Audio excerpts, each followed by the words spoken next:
There is a misunderstanding many people carry through life. They believe calmness is weakness. When someone does not argue, they assume he is afraid. When someone remains silent, they assume he has nothing to say.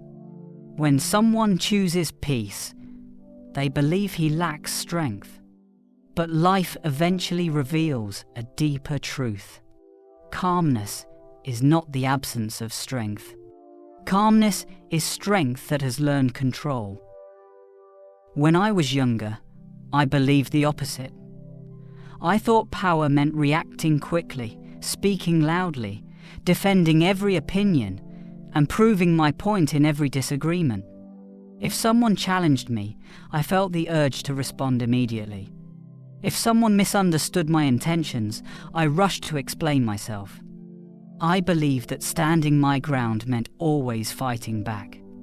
But over time, I began to notice something interesting. The loudest people in the room were rarely the most confident, and the calmest people often carried the deepest authority. One moment in particular changed how I saw strength. Many years ago, during an important business discussion, a colleague publicly criticized a decision I had made. His words were sharp and his tone was aggressive. Everyone in the room expected a confrontation. In my younger years, I would have reacted instantly. But that day, I stayed calm. I listened carefully. I allowed him to finish speaking. I asked a few questions quietly and then responded only once, clearly and briefly. Something unexpected happened. The room grew quiet, not because I had dominated the conversation, but because calmness created clarity. That moment taught me a lesson I have carried ever since. Reaction creates noise. Calmness creates influence. Weakness and calmness may look similar from the outside, but inside they are completely different. Weakness avoids conflict because of fear. Calmness avoids unnecessary conflict because of awareness. Weakness stays silent because it feels powerless. Calmness stays silent because it understands timing. Weakness accepts disrespect to avoid discomfort.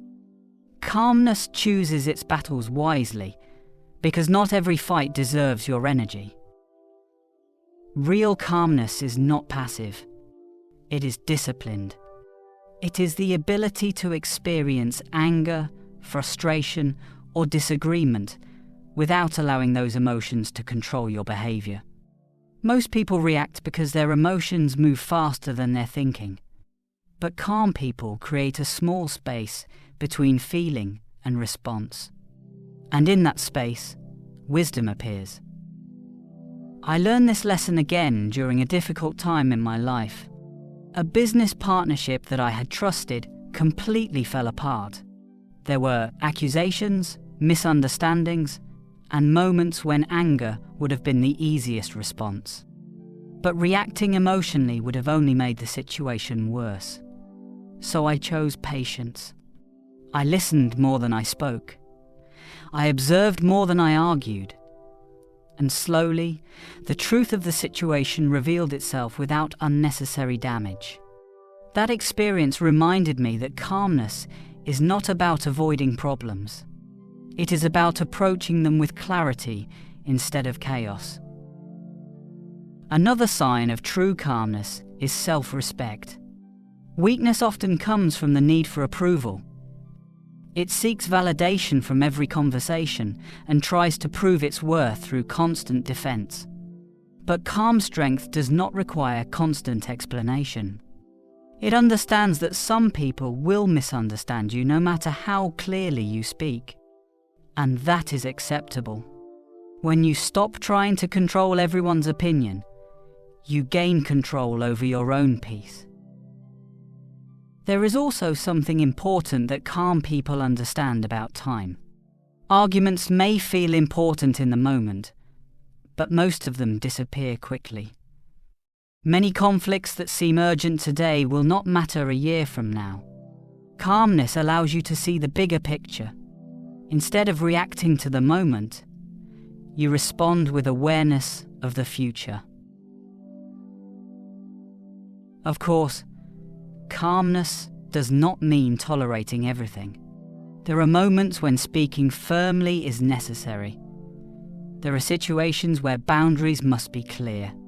But even in those moments, calmness remains powerful. Because strength expressed without anger carries far more authority than strength expressed through rage. Over the years, I have learned to follow a simple principle. If something threatens your peace, but not your values, let it pass. If something threatens your values, address it calmly and directly. This balance protects both your dignity and your energy. In a world that often rewards loud reactions, calmness can feel unusual. But unusual qualities often hold the greatest power. When you remain calm, people begin to trust your judgment. When you speak thoughtfully, your words carry weight. When you control your reactions, you demonstrate a level of maturity that few possess. And slowly, others begin to see the difference between weakness and quiet strength. So the next time someone mistakes your calmness for weakness, remember this: a storm makes a lot of noise, but the deepest rivers flow quietly. True strength rarely needs to shout. It simply remains steady, clear, and unshaken.